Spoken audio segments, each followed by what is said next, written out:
মিশিগানে Mormon চার্চে বন্দুকধারীর হামলায় নিহতের সংখ্যা বেড়ে 4 জন হয়েছে, 8 জন আহত হয়েছে। এছাড়া পুলিশের পাল্টা গুলিতে বন্দুকধারী নিহত হয়েছে। তার নাম থমাস জ্যাকব স্যানফোর্ড, বয়স 40 বছর। স্থানীয় কর্মকর্তারা জানান, ডেট্রয়েট থেকে 60 মাইল উত্তর পশ্চিমে গ্র্যান্ড ব্ল্যাঙ্ক শহরে ওই চার্চে গাড়ি উঠিয়ে দেন এবং বন্দুক হামলা চালান সন্দেহভাজন থমাস। চার্চে ইচ্ছাকৃতভাবে আগুনও দেন তিনি। ওদিকে নর্থ ক্যারোলাইনার সাউথ পোর্টে এক বন্দুকধারীর গুলিতে অন্তত 3 জন নিহত হয়েছে, আহত হয়েছে আরও কয়েকজন। ঘটনার সাথে সন্দেহভাজন ব্যক্তিকে গ্রেফতার করেছে কোস্টগার্ড। মিশিগানের মর্মন চার্চে বন্দুকধারীর এলোপাথারি গুলিতে আহতদের মধ্যে একজন department of natural resource officer এবং একজন গ্র্যান্ড ব্ল্যাঙ্ক টাউনশিপ অফিসারও রয়েছেন বলে জানিয়েছে কর্তৃপক্ষ। স্থানীয় প্রশাসনের কর্মকর্তারা জানিয়েছেন, রবিবার সকালে ডেট্রয়েট থেকে 60 মাইল উত্তর পশ্চিমে গ্র্যান্ড ব্ল্যাঙ্ক শহরের লেটার ডে সেন্ট চার্চে সন্দেহভাজন হামলাকারী গুলি ছোড়ে, কিন্তু পাল্টা গুলিতে বার্টনের নাগরিক 40 বছর বয়সী হামলাকারী নিহত হয়েছে বলে জানায় স্থানীয় police. A 40-year-old suspect from Burton. He's a male. He drove his vehicle through the front doors of the church. হামলাকারী চার্চে ঢুকে সেখানে আগুন ধরিয়ে দেয়। পরে আগুন নিয়ন্ত্রণে আনেন ফায়ার ফাইটাররা।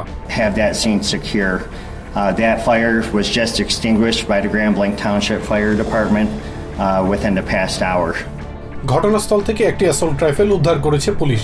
জানার চেষ্টা করছেন হামলার মোটিভ। যাচাই করা হচ্ছে হামলাকারীর কল রেকর্ড। তদন্তে সহায়তা করতে অন্তত 100 FBI এজেন্টকেও কাজে নামানো হয়েছে বলে জানিয়েছেন গ্র্যান্ড ব্ল্যাঙ্কের পুলিশ প্রধান উইলিয়াম রেনি।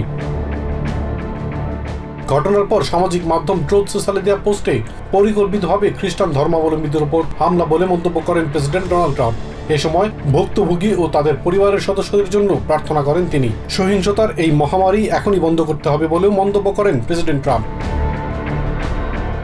এর আগে নর্থ ক্যারোলাইনার সাউথ পোর্টে এক বন্দুকধারীর গুলিতে অন্তত 3 জন নিহত হয়েছে, এতে বেশ কয়েকজন আহত হয়েছে।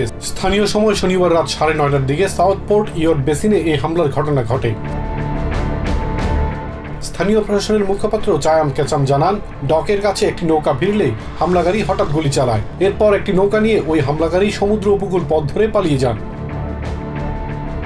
পুলিশ জানিয়েছে, ঘটনার প্রায় আধা ঘন্টা পর কাছের ওক আইল্যান্ডে কোস্টগার্ড সন্দেহভাজন ব্যক্তিকে আটক করে। সাউথ পোর্ট পুলিশ প্রধান টড কোরিং জানান, নিহত ছাড়াও ওই হামলায় অন্তত 6 জন আহত হয়েছে, যারা বর্তমানে হাসপাতালে চিকিৎসাধীন আছেন। Suspect is a now Max Edge. He's been arrested and charged with 3 counts of first-degree murder. Ilias Kamal, TVN24 news desk.